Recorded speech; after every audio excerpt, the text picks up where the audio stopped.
In the winter of 1907, Jim Couch and L.B. Hawkins rode their horses up a small stream until they entered a valley studded with miniature pines.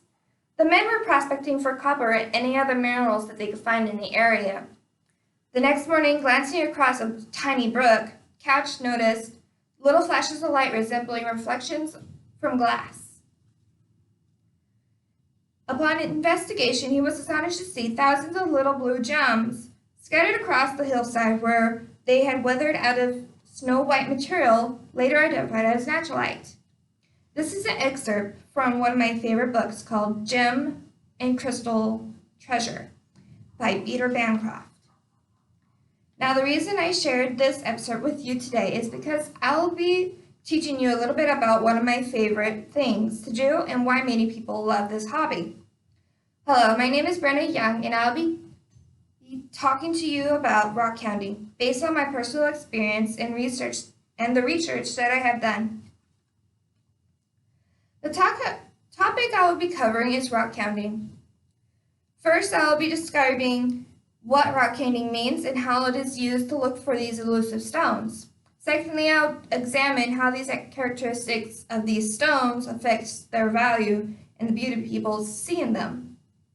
Third, I'll discuss how some of the gemological and geological aspects that affect how the rocks, minerals, or fossils are viewed. Now, going over what rockhounding means and how one would do it. Rockhounding is a recreational study and collection of rocks, gems, minerals, or fossils from their natural environment. While rockhounds are people who can't pass up a pretty rock without picking it up for a closer inspection. In other words, rockhounding is a form of amateur geology. The first amateur geologists were like Jim Couch and L.B. Hawkins, who I mentioned in the excerpt as they were prospecting, looking for valuable minerals and gemstones for commercial and business purposes. Rockhounding is actually quite simple. There's literally no experience needed, and it can be done as simply as going down to the nearest creek, mountain, or road cut and finding the prettiest rocks that would suit your own fancy. This is a non-professional study and hobby of collecting rocks and minerals and or fossils specimens from any natural environment. Now, the second thing I'm going to be going over is how characteristics of rocks you find will affect their value and beauty. In rockhounding, a stone's individual characteristics affect everything from their value to their beauty, and is in the eye of their beauty is in the eye of the beholder. Characteristics play a big part as why someone would pick them up. Rockhounds a lot of times will pick up whatever catches their eye, such as this geode, which is formed by volcanic activity. For example, they just look pretty, or they have an interesting shape that you may like, such as this cool fluorite specimen, or this tourmaline.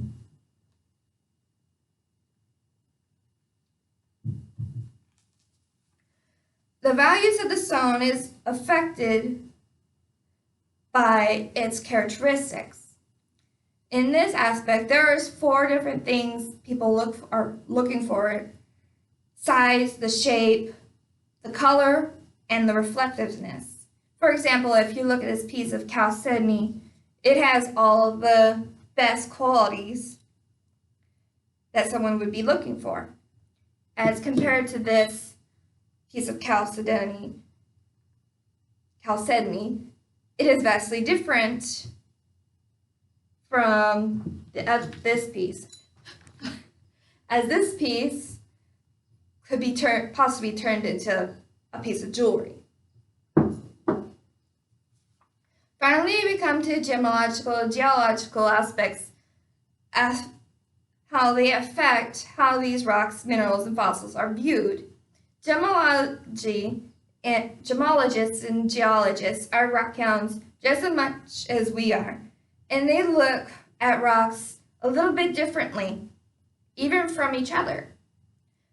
Someone that is looking for a perfect rock to transform into a piece of jewelry is a gemologist. They're looking for the specific characteristics, qualities that are called the 4 C's, meaning the cut, the clarity, the color, and the carat. Carat means size. Such as this fire agate from Mexico, which matches up with the 4 C's, as it can be cut to set into several different settings for rings or necklaces. Geologists, on the other hand, are looking for or at the natural beauty of the stone. They're looking for the natural crystal structures that have great color and shape. For example, when we look at this fluorite, it's a rainbow fluorite. And it's worth more to geologists than to gemologists. That is a great specimen for studying the formation of the stones themselves. In conclusion, we have gone over what rockhounding means and what it is, the differences in rock values and characteristics that you will be able to find and how they are viewed based on gemological and geological standards. With that, I hope that you have had an enjoyable time learning with me as your teacher today. As Walter Anderson said, good listeners are like precious gems, are to be treasured.